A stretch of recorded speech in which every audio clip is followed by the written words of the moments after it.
नमस्कार दोस्तों, मेरा नाम सतवीर गोयल है और मैं को फाउंडर एंड सीईओ हूँ कार्डपेज का। बहुत बार दोस्तों आपका सवाल रहता है, आपके बहुत सारे क्वेश्चंस रहते हैं कि हम क्रेडिट कार्ड का बिल पेमेंट करने में फाइनेंशियल हेल्प कैसे करते हैं, क्या प्रोसेस होता है, मैं पेमेंट करवाने से क्या फ़ायदा होता है। आज मैं इस वीडियो में आपके इन सभी सवालों का जवाब दूंगा। अब कोशिश करूंगा कि ज़्यादा से ज़्यादा आपकी क्वेरीज का इसमें समाधान हो सके। तो सबसे पहले दोस्तों आपका सवाल रहता है क्रेडिट कार्ड का मिनिमम पेमेंट करने से हमें क्या नुकसान होता है। दोस्त, जब आप क्रेडिट कार्ड का पेमेंट करते हैं तो दो ऑप्शन मिलते हैं, या तो क्रेडिट कार्ड का फुल पेमेंट करें, आप मिनिमम पेमेंट करें। अगर आप मिनिमम पेमेंट करते हैं तो आपको बैंक को एक 5% का अमाउंट देना पड़ता है। आपका बिल 1 लाख का है तो 5% अमाउंट आप क्रेडिट कार्ड पे मिनिमम पेमेंट देते हैं। वो 5% आपका पूरे का पूरा बैंक चार्ज में चला जाता है, जिसमें आपका जीएसटी लगता है 18% का, बैंक के ब्याज और उसके चार्जेस दोनों पे। तो 3-3.5% का बैंक का ब्याज होता है मंथली, प्लस में उसके कुछ चार्जेस होते हैं और इन दोनों चार्जेस पर 18% जीएसटी। तो ये ऑलमोस्ट अमाउंट 5% बन जाता है। इस 5% को आपने अगर लास्ट डेट पे मिनिमम पेमेंट के तौर पे बैंक को दे दिया, उसके बाद आपका जब नेक्स्ट बिल बनता है तो उसमें बैंक आपको फिर से 5% उस नेक्स्ट बिल में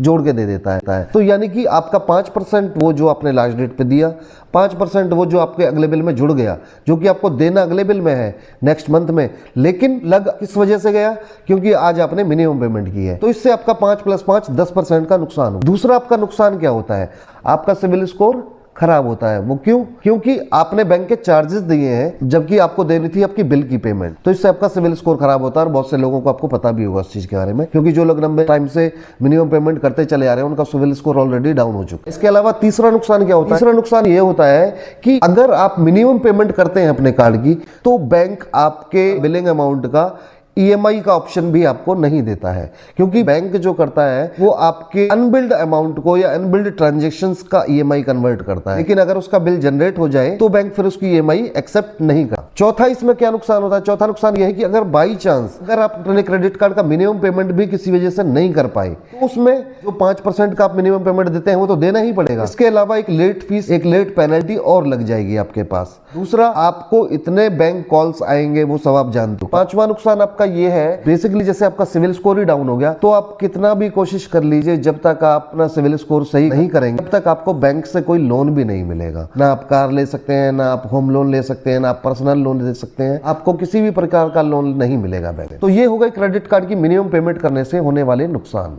अब बात आती है कि जी हम आपकी हेल्प कैसे करते हैं। देखिए दोस्तों, हम आपके क्रेडिट कार्ड का बिल पेमेंट करने में हेल्प ऐसे करते हैं कि हम आपका बिल वो अपने पैसों से हम जमा कर देते हैं। आपका बिल है वो पूरे का पूरा अपने पैसों से हम आपके कार्ड में जमा कर देंगे और कार्ड में पेमेंट अपडेट होने के बाद हम उसी कार्ड से अमाउंट विड्रॉ कर लेते हैं। अगर हम इसके डिटेल्ड प्रोसेस की बात करें, सबसे पहले तो इसमें आपको हमारे ऑफिस पे विजिट करना होता है, भी आपके नजदीक में पड़ता हो, दिल्ली, गुड़गांव, गाजियाबाद, फरीदाबाद, नोएडा, जहां पे भी हो सके। इसमें आपको जब आप हमारे ऑफिस पे विजिट कर लेते हैं तो हम सबसे पहले कार्ड वेरिफिकेशन करते हैं। कार्ड वेरिफिकेशन में क्या करते हैं हम?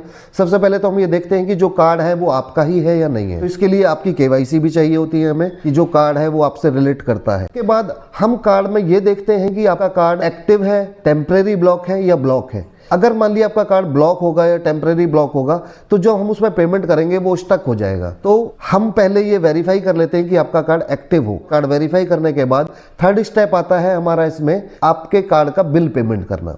आपके कार्ड का बिल पेमेंट में हम क्या करते हैं, आपके कार्ड के बिल पेमेंट करने के लिए हम या तो आपके अकाउंट में पैसा डालते हैं, जिन कार्डों में डायरेक्ट पैसा जमा कर सकते हैं उन कार्डों में डायरेक्ट पैसा जमा कर देते हैं। बेसिकली हम तरीका वो अपनाते हैं कार्ड की पेमेंट करने का जिससे उसमें पेमेंट इंस्टेंट अपडेट हो सके, ताकि आपको और हमें वेट ना करना पड़े। कार्ड में पेमेंट होने के बाद अपडेट हो गई, आपको बैंक से मैसेज भी आ गया, आपकी ऐप में लिमिट भी रिस्टोर हो गई। उसके बाद हम क्या करते हैं, आपके कार्ड से अमाउंट विड्रॉ कर लेते हैं, जो कि हमारा फोर्थ स्टेप में हमने जितना अमाउंट उसमें जमा किया होगा उससे थोड़ा सा अमाउंट चेंज करके, फॉर एग्जांपल अगर हमने आपके कार्ड में 1 लाख रुपए जमा किए हैं तो हम उसमें से 99,000 रुपए निकाल लेते हैं। तो 99,000 निकालने के बाद वो अमाउंट हमारा हमें रिसीव हो गया। अब आपका बिल पेमेंट हो गया और हमारा अमाउंट भी लगभग हमारे पास वापस आ गया। लेकिन इसमें एक बात आती है कि जब कार्ड से आप पैसे विड्रॉ करते हैं या कहीं पे भी कार्ड से पेमेंट करते हैं तो उसमें एक चार्ज कटता है जिसे एमडीआर चार्ज कहा जाता है। तो वो चार्ज हमारा कटता है जो कि 2, 2.5, 3% होता है। आप में बहुत से लोग कार्ड से अमाउंट विड्रॉ करते हैं, अपने अकाउंट में ट्रांसफर करते हैं, वो सभी जानते हैं कि 2, 2.5, 3% चार्जेस लगते हैं उसमें। तो हम आपसे जो टोटल 4% का चार्ज लेते हैं, जिसमें आपके कार्ड में पैसे जमा करना प्लस निकालना दोनों का चार्ज शामिल है। आपके कार्ड का बिल जमा हो गया, हमारे पैसे हमारे पास आ गए, हमने चार्ज भी ले लिया आपसे।